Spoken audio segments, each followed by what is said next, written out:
I guess now I just want to talk about the adventure we had in China.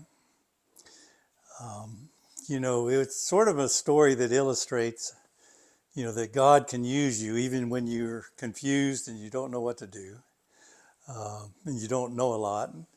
If God can just make things happen. So a group at our church in Lafayette had decided they wanted to take a mission trip to China. And so I said, okay, I'll go with y'all. So we planned a 10-day trip to China. And of course, we had this missionary person that was kind of the leader of it all. And one of the things we were using to help us was the Jesus film on DVD or CD, something like that.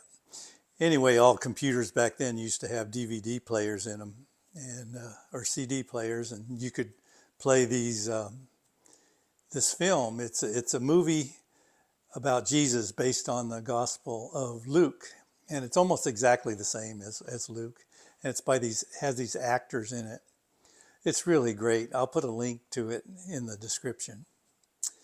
But I had anyway, we were planning this, and we were working on it, and then all of a sudden 9/11 happened, and that's when the Arabs had, the Muslims had, flattened New York trade centers and part of the Pentagon. And this happened right before we were ready to go to China. And we had planned to go to Western China, where there are quite a few Muslims. But so China closed off all that part of China. So we decided to go to southern China, and there's a city there that has a lot of universities in it. And so we went there, and of course, after my last episode in Peru where I had a cheap flashlight, I decided to buy an expensive flashlight. I had that in my luggage, one of those metal ones. And I had these 100 DVDs wrapped up as gifts, because in China, when you meet someone and you kind of become friends with them, you can give them a gift and they'll take it. So that was one way we were planning to do missionary work in China. So this metal flashlight, well, I didn't think it looked like a pipe bomb. It was one of those big military kind of metal flashlights made out of aluminum, I think. Anyway, I think that they kept opening my luggage and looking at this flashlight and taking it apart, but they didn't bother to look at the DVDs that were wrapped up, because I guess this flashlight distracted them. I thought that was kind of stupid of me to bring that, but also it all worked out. So we stayed in a pretty nice hotel, and my partner was Nelson Warner. He's a geologist from Lafayette, a great guy. He walks around he had a pretty bad limp at that time, but we went all through that city. He just kind of dragged his leg around, and we kept going. But on our first day, I'm a petroleum engineer, and I was raised on a farm, or a ranch, and the lady that was in charge of the mission, she went off somewhere else and kind of left us, and we were not sure what we were supposed to do. So in my mind, feeble as it is, I decided that we know about farming. We should go visit some farmers. So we looked one up in this Chinese English phone book that we had, and Nelson said, "Okay, let's go for it." So we got in this cab, and we showed him the address, this taxi, and he's driving around the city for quite a long time, and then finally out into the country. We didn't know what was happening. We could have been kidnapped, who knows? But we got out in the country and we got to this place, and there was a gate and everything. But we went in and we started trying to talk to these men. But they just got really, really angry with us. So we decided to leave, and we didn't give them a present. So we got back into the taxi, and luckily he hadn't left us.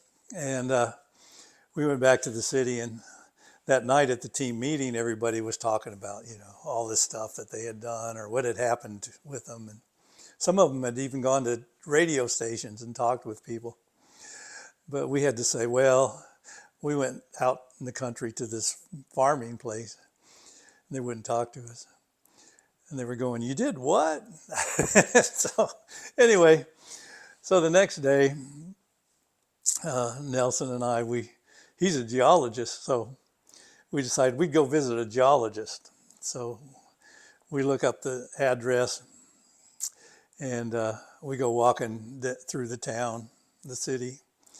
And I get lost easily, but Nelson evidently knew how to do this. And we got to this government building where the geologist was, and we tried to go in, but the guard said, no, you can't go in. You have to go to the communist headquarters and get permission.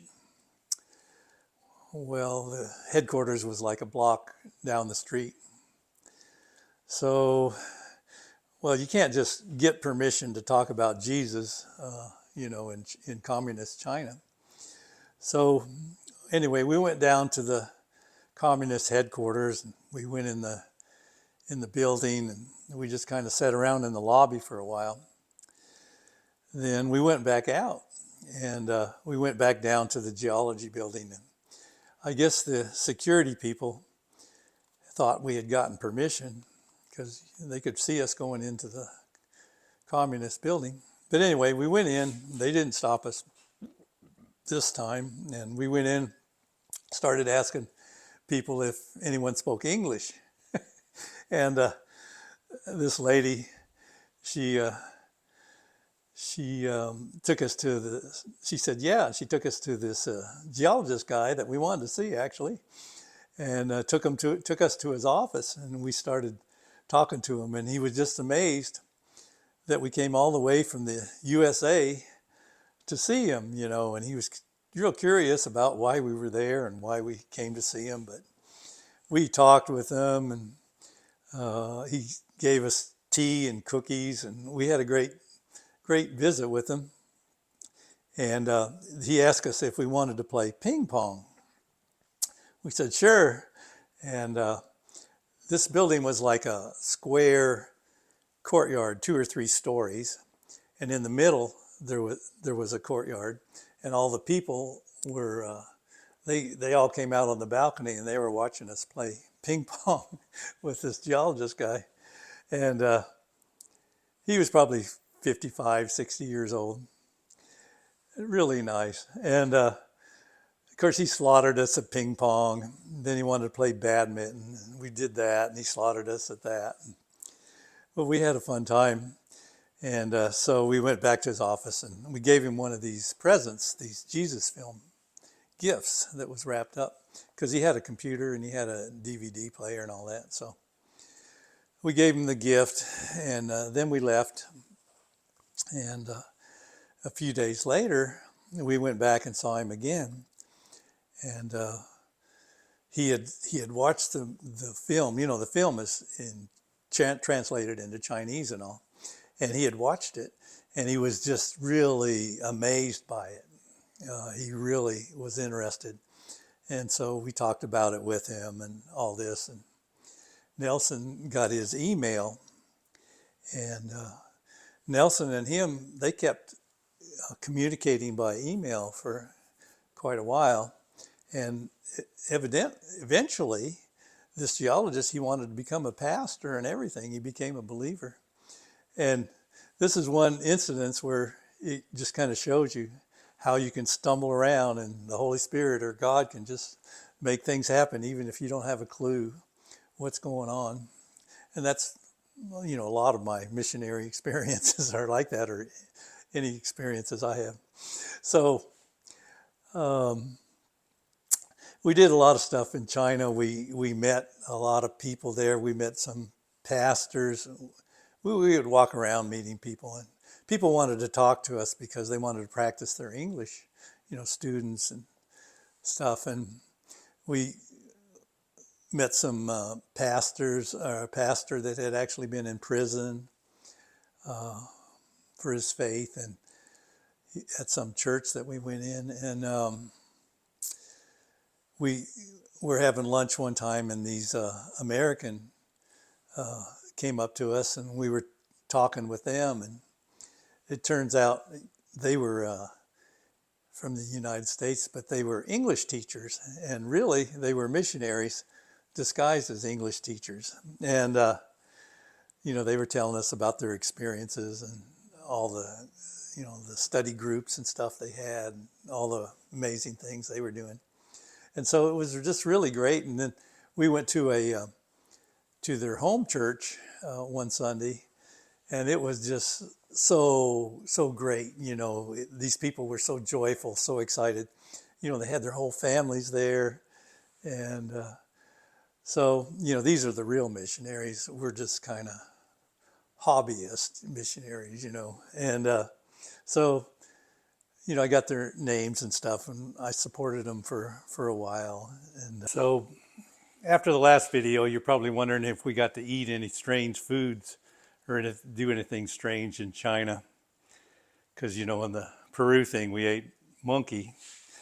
But Chinese will eat chicken feet, fried chicken feet.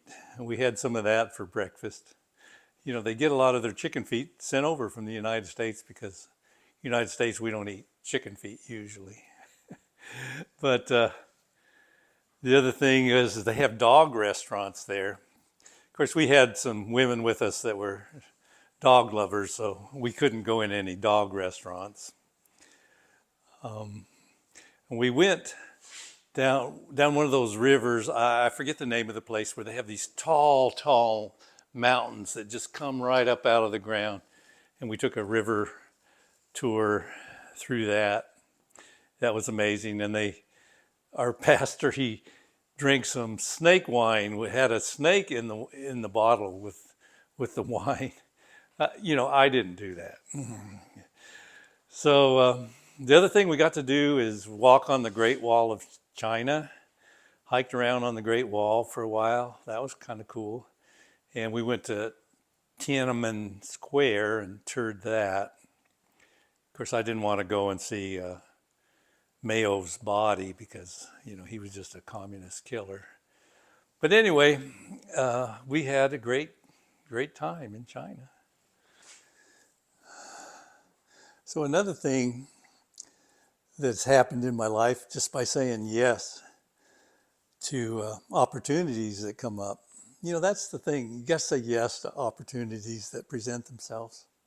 Well, people in this church, they were saying, Vince, you have to go to one of these Crescio weekends. It's just a fantastic experience.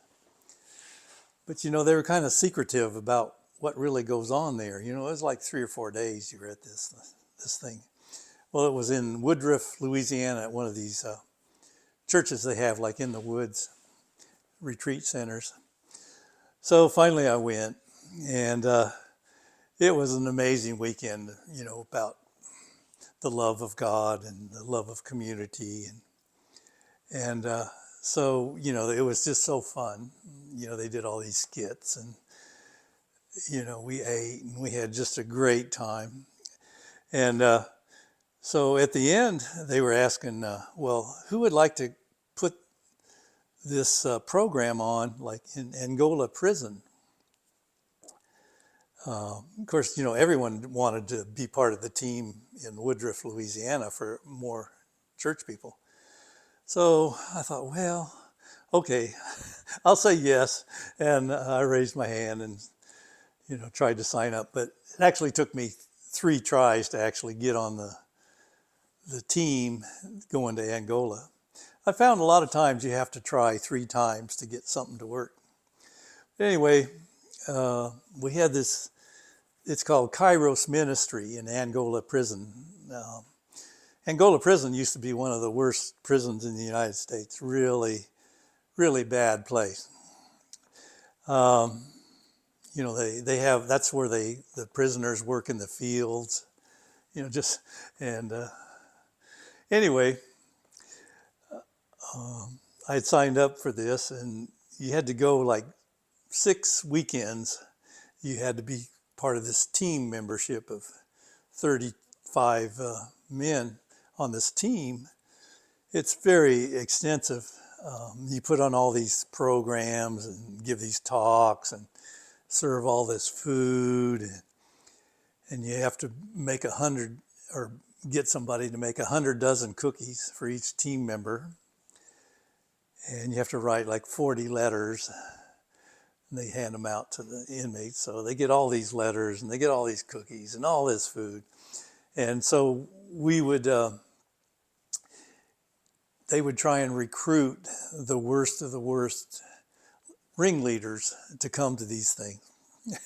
But they would come, to get out of field work and to get the cookies and stuff. So they came, and I was sitting at this table, 7 guys at this table, and the guy I was mentoring, or one of the inmates, he told me that he wasn't really guilty of the murder that they had convicted him of. But it turns out he had done other murders that he wasn't convicted for. I shouldn't be laughing. But anyway, he ended up getting saved, and a lot of the other inmates got saved at the end of this 4 days that they were with us. They would all give their testimony about what they learned, and they would be crying, and because the Holy Spirit had really affected. Another great thing that happened when we were doing the prison ministry, we got to work with a lot of old black preachers, and and being from Wyoming, we didn't have any black people there, and so I really got to know these a lot of black people, and came to love them as one of my brothers. And so this old black preacher, he was like the coach from Southern University at one time, and everyone called him Coach. He's a big old guy, and he would tell me, Vince, you got to be more confident. Who's going to believe you unless you're confident? And so one time during one of the weekends trainings, they came to Lafayette for training, and I had him stay at my house. My wife was gone somewhere, so he stayed at my house, and I let him have my bed. And he was like, "Wow, I can't believe you invited me into your house and even gave me your bed." He thought he was so funny. But we're all one big family in Christ, no matter about our color, our sex, or it was just my experiences just kind of taught me this. To them. Well, after quite a few of these weekends had happened, they happened like 4 times a year there.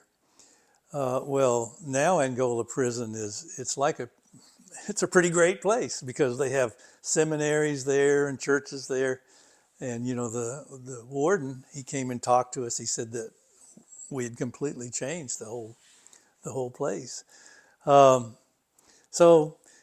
it's amazing just what God could do. And it was like the best thing for me. It's like what I really wanted to see. I wanted to see people get saved. I didn't want to be like a pastor at a church, something like that. I wanted to see people get saved. And so I was doing this for quite a few years. And of course, we'd have follow-up visits and stuff with the inmates. But I did this for quite a few years. Then they needed some people to go to teenage prison in Jetson, north of Baton Rouge. Louisiana. So I started helping with that, and it was really great too. There was for girls and boys, separate teams, but at the same prison. And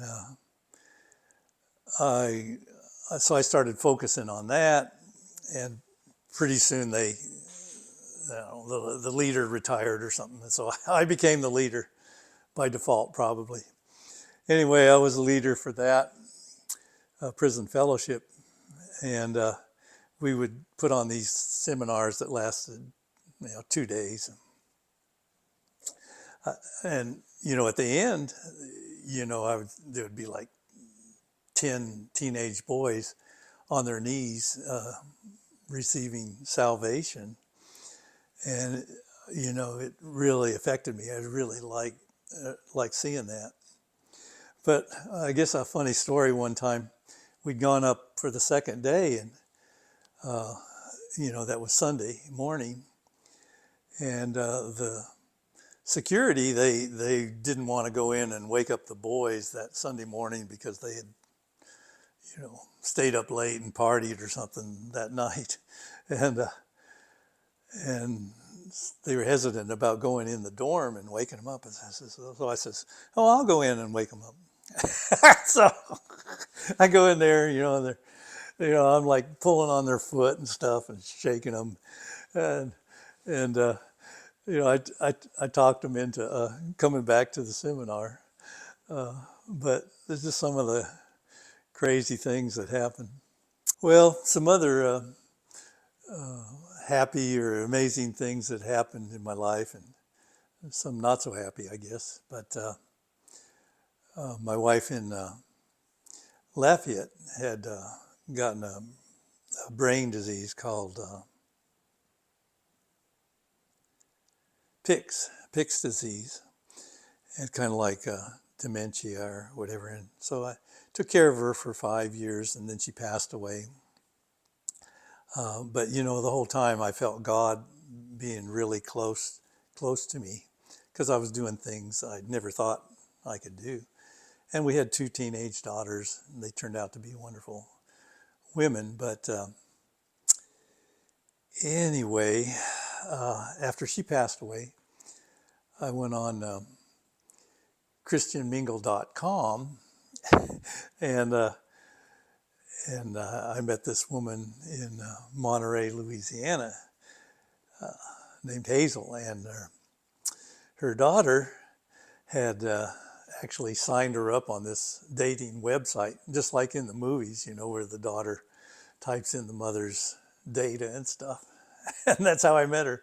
And I was like the first one to really actually contact her. And I thought really I was being catfished because, she was so perfect. But anyway, so I snatched her up before someone else could. And we got married, and we moved up here, and we've had a great life. So I guess one thing I did that was kind of challenging was I became I had taken a lot of courses and got a degree in ministry online. And so I went to this hospice group, and I became a chaplain for people that were dying, and I'd go visit them in their homes and things. And I'd always, on the way there, I'd always think, well, what can I actually say to this person?